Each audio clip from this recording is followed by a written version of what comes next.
세상의 많은 나라 가운데서 하나님께서 이스라엘 민족을 특별히 선택하신 이유는 무엇일까요? 또한 그들이 예수 그리스도를 거부하고 영접하지 않음으로써 소중한 그 복음이 이방인에게 넘어가도록 하신 하나님의 뜻은 무엇일까요? 오직 한 가지 목적 때문입니다. 복음을 넘겨받은 이방 민족이 복을 받고 누리는 모습을 이스라엘이 직접 보게 함으로써 그 복음을 거절했던 자신들의 잘못이 얼마나 어리석은 일이었는지를 깨닫도록 하시기 위함이었습니다. 그래서 가까운 어느 날 이스라엘 백성들은 다시 이 복음을 받아들이게 될 것입니다. 이렇게 함으로써 이스라엘과 이방 민족이 오직 한 분이신 하나님을 함께 섬기고 함께 영원히 그분을 찬양하도록 하시려는 목적 때문이었습니다.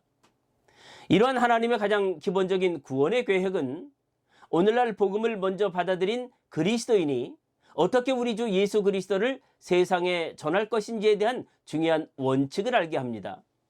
이 원칙을 이해하려면 우리는 먼저 복된 신앙생활이 의미하는 두 가지를 알아야 합니다. 하나는 구원받은 우리는 반드시 하나님께서 주신 그 복을 온전히 누리며 아름다운 삶을 살아가야 한다는 당위성입니다.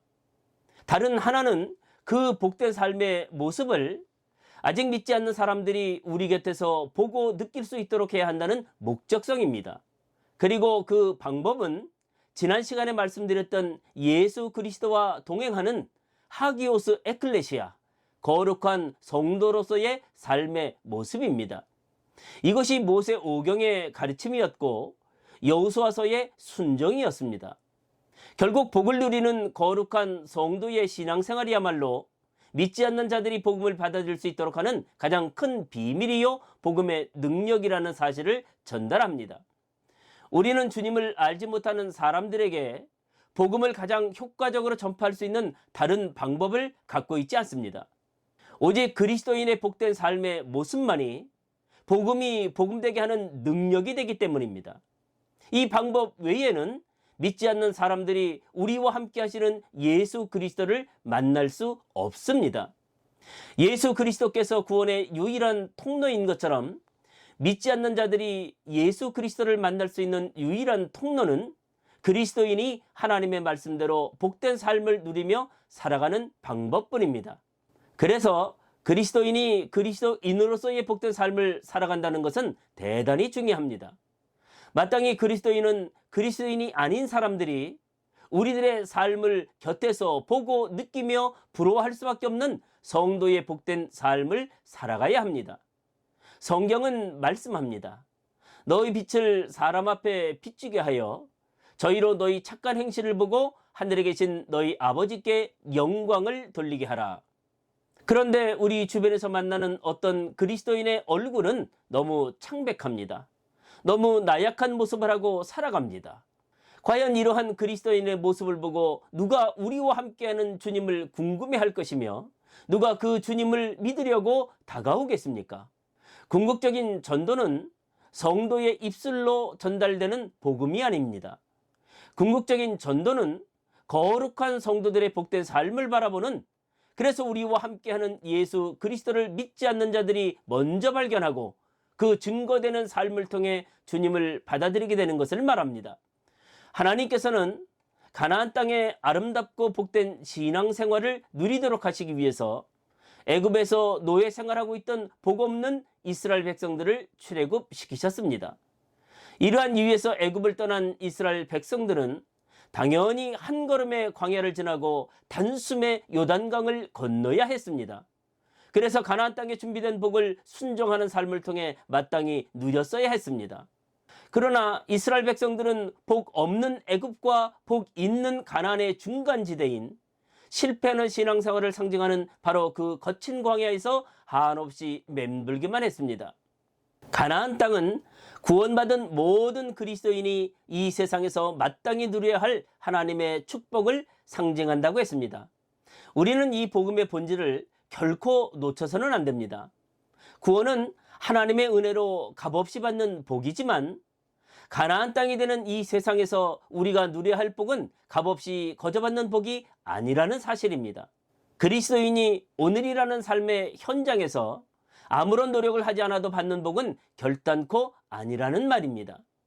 그래서 하나님께서는 가나안 입국 전에 모세를 통해 여호수아와 이스라엘 백성들에게 이렇게 말씀해 주셨습니다. 너는 마음을 강하게 하고 담대히 하라. 너는 이 백성을 거느리고 여호와께서 그들의 열조에게 주리라고 맹세하신 땅에 들어가서 그들로 그 땅을 얻게 하라. 여호와 그가 내 앞서 행하시며 너와 함께 하사 너를 떠나지 아니하시며 버리지 아니하시리니 너는 두려워 말라. 놀라지 말라.